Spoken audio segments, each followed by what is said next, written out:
আজি সৰুপথাৰৰ ৰজাপুখুৰীত উপস্থিত হয় মুখ্যমন্ত্ৰী ডক্টৰ হিমন্ত বিশ্ব শৰ্মা। বিয়লি হেলিকপ্টাৰ যোগে উৰিয়াম ঘাটত উপস্থিত হয় মুখ্যমন্ত্ৰীগৰাকী। উৰিয়াম ঘাটৰ পৰা ৰজাপুখুৰী শ্যামগাঁৱলৈ মুখ্যমন্ত্ৰীগৰাকীক বাইক ৰেলীৰে আদৰি আনে যুৱ মৰ্চাই।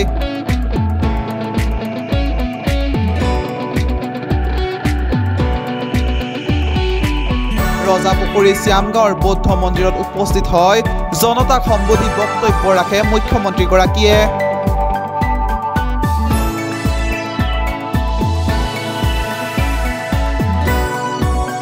পৰৱৰ্তী পৰ্যায়ত বিভিন্ন জাতীয় সংগঠনৰ সৈতে মত বিনিময় কৰে মুখ্যমন্ত্ৰীগৰাকীয়ে।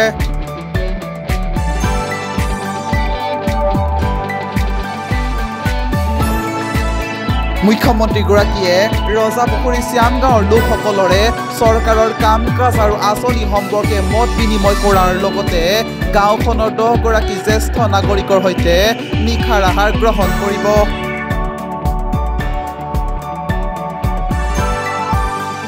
সাংবাদিকৰে হোৱা বাৰ্তালাপত কংগ্ৰেছৰ 2জনকৈ বিধায়কে বিজেপি চৰকাৰক সমৰ্থন কৰাৰ মন্তব্য দিয়ে মুখ্যমন্ত্ৰী ডক্টৰ হিমন্ত বিশ্ব শৰ্মাই।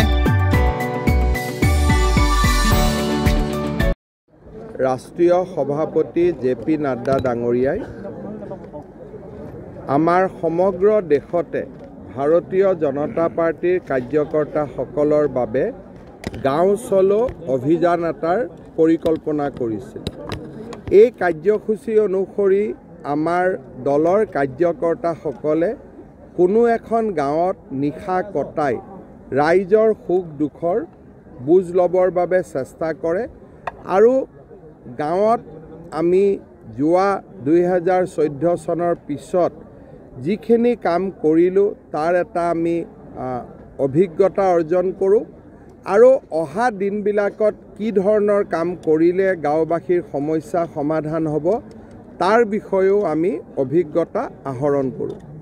আজি এই কাৰ্যসূচীৰ অংশ হিচাপে মই ৰজাপুখুৰী শ্যামগাঁও যি এক মহান ঐতিহ্যৰে পৰিপূৰ্ণ গাঁও, 100 বছৰ পূৰ্ণ হোৱা এখন গাঁও, য'ত বৌদ্ধ ধৰ্মাৱলম্বী লোকসকলে অতীজৰে পৰা বাস কৰে, সেই গাঁওখনত অসম নাগালেণ্ড সীমান্তৰ এই গাঁওখনত নিশাটো কটাম।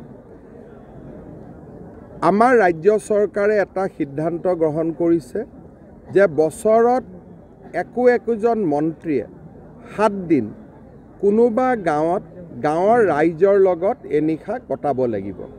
আজি মুখ্যমন্ত্ৰী হিচাপে এই কাৰ্যসূচীটোৰ মই উদ্বোধন হিচাপতেই মোৰ আজি উদ্বোধনী নিশা। এই বছৰত আৰু 6টা দিন মই কোনোবা নহয় কোনোবা গাঁৱত নিশা কটাম। ঠিক সেইধৰণে মোৰ সতীৰ্থ মন্ত্ৰীসকলেও 7 দিনকৈ একোখন গাঁৱত নিশা কটাব। এই ধৰণে ভাৰতীয় জনতা পাৰ্টিৰ চৰকাৰখনক ৰাইজৰ ওচৰলৈ, ৰাইজৰ একেবাৰে অন্তৰ কাষলৈ লৈ যোৱাৰ বাবে আমি পৰিকল্পনা কৰিছোঁ। ৰাতি কটাওঁ আৰু অভিজ্ঞতা আহৰণ কৰোঁ আৰু লাহে লাহে এই অভিজ্ঞতাই বেলেগ গাঁৱৰ বাবেও হ'ব। গোটেইখিনিয়ে কৰি দিব, এজন দুজনক বাদ দি সকলোৱে সমৰ্থন কৰিব। কংগ্ৰেছৰ কৰিব, UDFৰো কৰিব খোজে, আমি লোৱা নাই UDFখিনিৰ সমৰ্থন। বাকী কংগ্ৰেছৰ এজন দুজনক বাদ দি সকলোৱে আমাক প্ৰত্যক্ষ পৰোক্ষভাৱে সমৰ্থন আগৰ পৰাও জনাই আহিছে, এতিয়াও জনাব। বিৰোধী শূন্য নহয়, UDFটো থাকিবই, কাৰণ UDFৰ লগতো আমি হাত নিমিলাওঁ। মই তেনেকৈ নাভাবোঁ। তেওঁ কলিয়াবৰৰে সাংসদ আছিল, এতিয়া কলিয়াবৰটোৱে এটা পাৰ্ট নগাঁৱলৈকে গৈছে, গতিকে এইটো গৌৰৱ গগৈৰ কথা। তেওঁ কলিয়াবৰতো উঠিব পাৰে, নগাঁৱতো উঠিব পাৰে, সেইটো তেওঁলোকৰ চইচ। গতিকে মই তাত কিয় মাত দিওঁ? আমি কোনো ব্যক্তিৰ বিপক্ষে নহয়। আমাৰ উদ্দেশ্য হ'ল যে নৰেন্দ্ৰ মোদীয়ে যাতে অসমৰ পৰা আটাইতকৈ সৰ্বাধিক আসন পায়। কোনো ব্যক্তিৰ বিৰুদ্ধে ৰাজনীতি কৰা এইটো আমাৰ কোনো দলৰ নিয়মো নহয়। আমি মোদী ডাঙৰীয়াৰ সপক্ষে ৰাজনীতি কৰোঁ, কাৰো বিৰুদ্ধে আমি ৰাজনীতি নকৰোঁ। এই ইলেকশ্যনত গোটেই দেশতে ভাৰতীয় জনতা পাৰ্টিৰ বিশেষ প্ৰতিদ্বন্দ্বিতা নাই।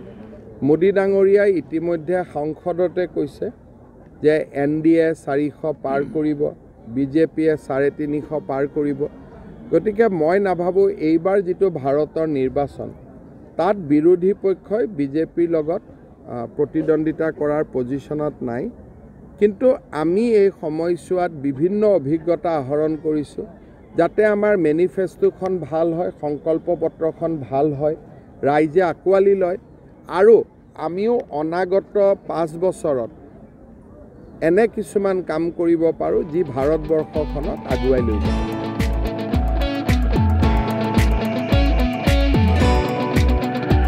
ধনশিৰিৰ পৰা ৰাকেশ কুমাৰ যাদৱৰ report news 12 Assam north east